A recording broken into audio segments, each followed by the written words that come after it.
it's just that's like an overview as to what, as to, like, say, this was building the Baharok, a proposed element of a worldview based on lucid dreaming. Okay, now the business with the lucid dreaming has to do with devices that are based on the continuity between mass and consciousness. Right. Yeah. Well, say in say the 17th century, like Descartes, proposed that mind and body were really a separate kind of thing, and we've been sort of working on that worldview for a long time. And in the East, they never had that. In other words, they had a complete unity of body and mind. So that what we call today mass and what we call today consciousness, they saw as a complete, as the two ends of a spectrum. So think of it this way. I mean, everybody talks about vibrations. Okay, like the very long vibrations are like the heaviness of mass. And as they get more and more higher and higher frequency, they become consciousness. But that's still the definition of matter. So the definition of that, as opposed to spirit, is like what is waving. In other words, the field, it's the field that's the spirit. Because in science, nobody defines a field. Like, they have no definition of the quantitative content or description of a frame of reference, which is also another way of describing a field. And so they bring that from the 19th century as if it's simply a qualified notion, and it's almost unquestioned and to its nature. And so that so it's not consciousness that's like spirit, but consciousness and matter forming a spectrum where the speed of light in between produces some of the aspects of the spectrum. It's like below the speed of light is the tardionic, at the speed of light is the lamponic, and above the speed of light is the tachyonic. Now those are only three basic distinctions, and you're looking at the end point, which is, like people would say, with gross matter, the atomic structure, and at the other end, the most highly developed creative thought that consciousness can imagine, and then in the middle, the photonic emissions that were discovered and postulated by Einstein, saying that that the speed of light is invariant. Every time that it goes and attacks another particle, it has enough energy to resist them, and then move on to the next particle, and so that inside the photon, there's like an internal complexity of relationships which allow it to have all the energy it needs, so that when it hits a particle, it is able to knock it out and then keep the speed of light invariant. So that within this spectrum of vibrations, the speed of light is the part that's invariant through the whole thing. And so the other aspects of it that give the impression of going from the ghost-like to the consciousness down to down to lead, put it that way, the very, very hard stuff that seems almost impenetrable to anything. That's the lowest form, and that in alchemy, this is one of the reasons why they were trying to turn lead into gold. What they were trying to do is trying to turn that one end of the spectrum of matter would become moved to the other, so that it could be more easily operated upon by spirit. In other words, that the spectrum itself represented the fall of the one into the many. So how do you bring the many back into the one, back into unity? And that this was presented as the way. So that the alchemists felt that an individualization process had as much efficacy as like pouring chemicals together and watching a reaction, or pushing balls across a table, or hitting things with a hammer, or getting into some kind of a gadget where you press it and it would operate. And so this is where, in a sense, like lucid dreaming comes into it, because when you train yourself to do this, you move away from the idea of a dream as a substitute for reality, or literally a hallucination, and you get into imagery that has to do directly with energy, because the hallucination of a normal dream is what is called an albedo image. It's like the idea that there's a point source of light that goes to darkness, which then reveals objects in space, and so that it's extremely passive and has no it has no function other than simply revealing a way in which other pieces of matter are going to be moved around. Whereas within true lucid dreaming, you are eliminating all the hallucinatory parts and getting into imagery like this, where say this is like a room that's completely blackened in here, totally dark. You go into the room and you're told that there's a sphere of light in the room, but it makes no reflections.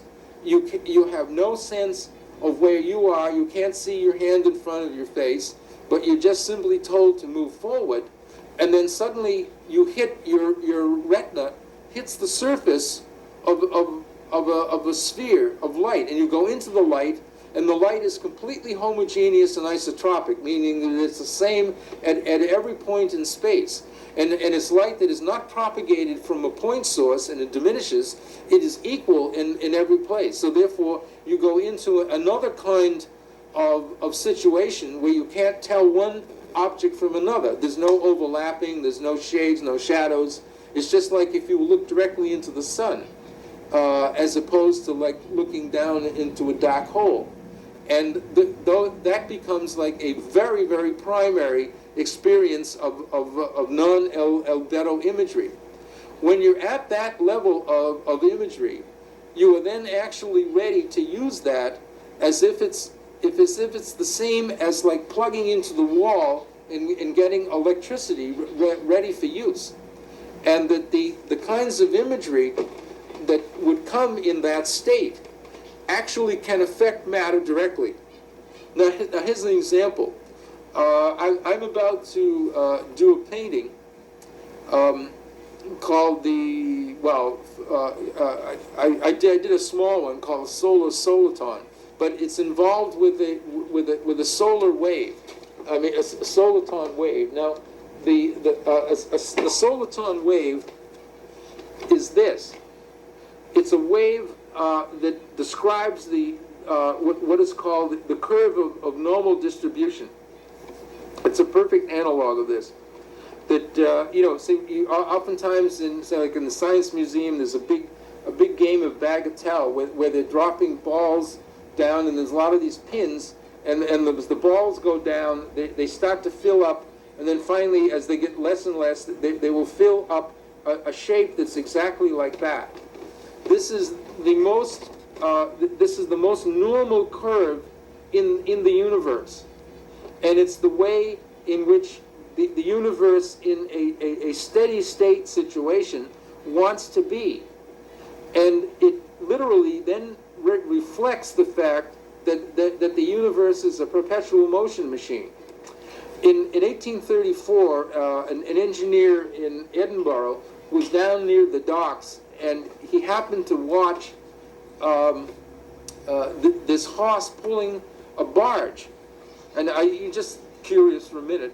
And he suddenly saw that the barge was in the water, and the horse got scared, and he yanked it, and then suddenly the water along there was this wooden, in the trough where they were moving the barges, along the side, this wave formed.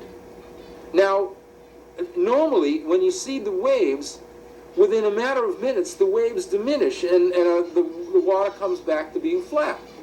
This did not occur. What happened is that this wave continued, and it continued down the whole length of the causeway, and then went out to sea. He happened to be on horseback, so he followed the wave for like 5 miles, and then until finally it went out to sea. And he began to study it, and now people have studied this form of the wave, and it's been called a soliton, because it has some really interesting properties. That it does not stop once it gets going, and it operates in an environment that's homogeneous.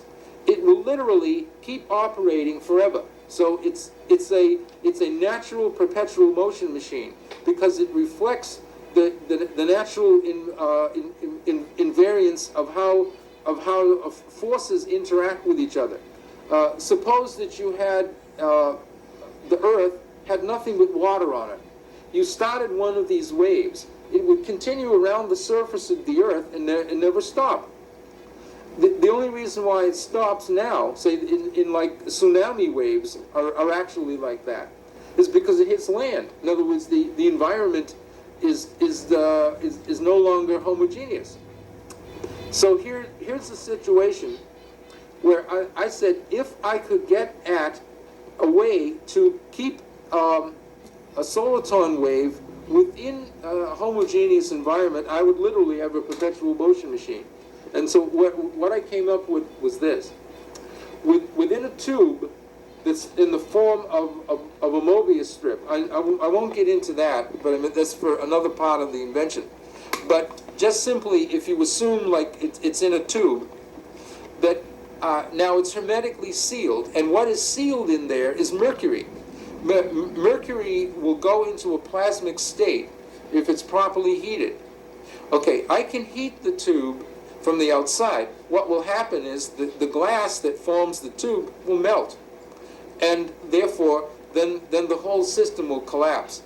How do I create a plasmic state in the tube so I can see what's going on, and I can watch the formation of the soliton wave without destroying the glass? Well, you can do this through lucid dreaming, because you can literally protect the tube. You dream of this thing. In other words, you set the mercury in the tube. You go into the lucid dream state and say, okay, now you get rid of all the albedo imagery, so that you're just dealing with the interior space of the tube in it, and say, I want to heat this up to a sufficient heat in order to make the mercury go into a plasmic state. But I want the heat not to propagate in terms of diminution, where it's heating the actual walls of the tube. I want the heat to stop right at the extension of the mercury itself, and you can literally do that. Okay, once that's done, and it's now turned into a plasmic state, it radiates only within the extension of the specific material that's inside. It does not radiate, and it does not go into the glass. The next thing to do is then generate, like have a quick, an enormous impact of energy to start a soliton wave in this.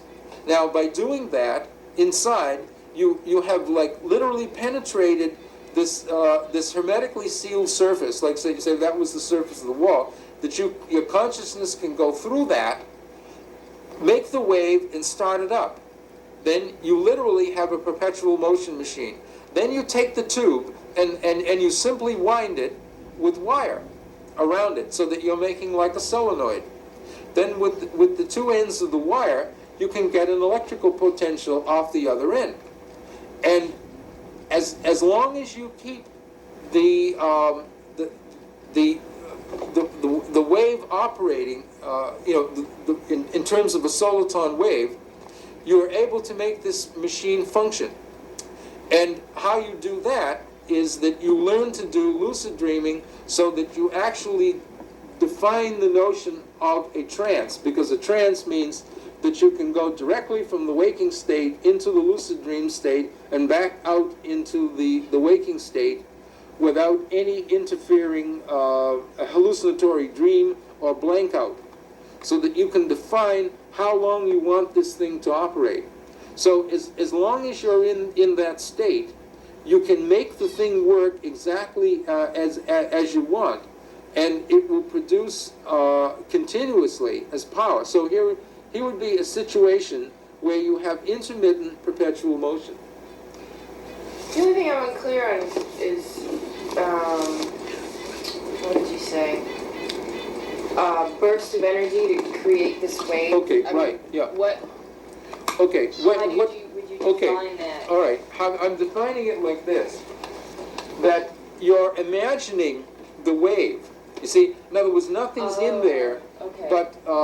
but simply a homogeneous environment of a plasmic state of mercury. And what you're doing is you're imposing the waveform onto this.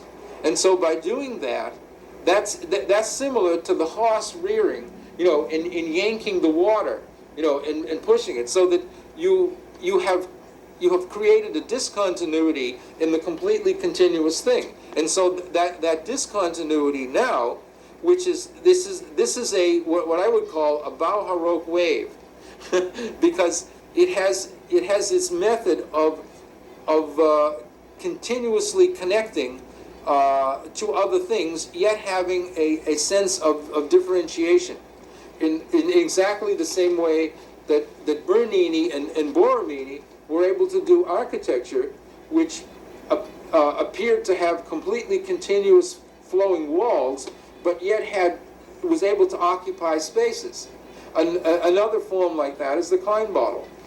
That's another Bauharoque form, because it involves literally, to do the Klein bottle, it means that you have to be like a trumpet form that comes around and penetrates the side and then identifies the two ends of the mouthpiece and the trumpet together to make this whole. But when you penetrate the side, you're literally not destroying either one of the surfaces. So that means that you have to do that by lucid dreaming.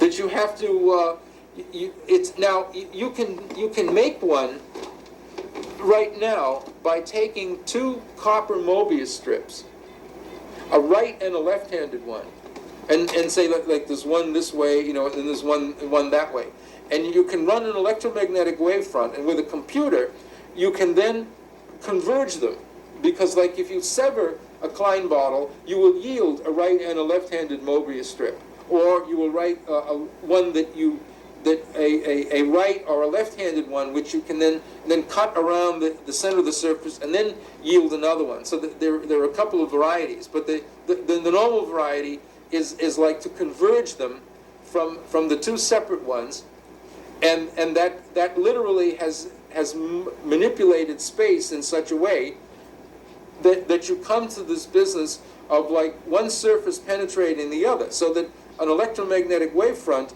can move through another electromagnetic wavefront without destroying it. And it has, the reason why it can do it is because it takes advantage of this particular wave.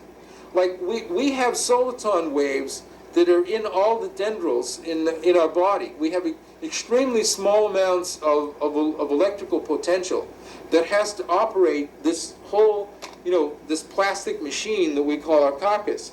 And as the electricity goes through, it has to be undiminished from where it goes, like say, if it's processed in the brain and it goes to a finger, that it cannot diminish. It's not like a normal wave that damps out, because you would have to have an enormous amount of power to be able to get even a modicum of energy to where you need to move a muscle, out there, or uninhibit a muscle, because that's literally, our muscles are always in a state of contraction unless held rigid by our nervous system. So in order to get that signal undiminished, it has to use this form of a wave. And so all the dendrils are a homogeneous form and of environment, only that it has a synapse. Synapses are like discontinuities in the system, so that it's possible to end a movement, because if there were no synapse, we would just do one thing until we died. In other words, we couldn't stop doing things. In other words, a single act that we thought of to do would never be done, and we would waste all our energy in this single act. So nature sets up its own discontinuities, and so limits the way in which we, as a life creature, end our conditions of perpetual motion. So we are perpetual motion as long as our system isn't broken down, but it has a series of natural discontinuities so that we can stop an activity and go on to do another one. This form is going to, in the future, is going to be extremely interesting, and it's also the shape, of course, of our old friend the flying saucer. Oh, right. Yeah. See, and that's why I've always been a believer in flying saucers, because it's the curve that is most adaptable to the mind, meaning the curve that's most adaptable to consciousness as a way of expressing the power of consciousness to penetrate anything.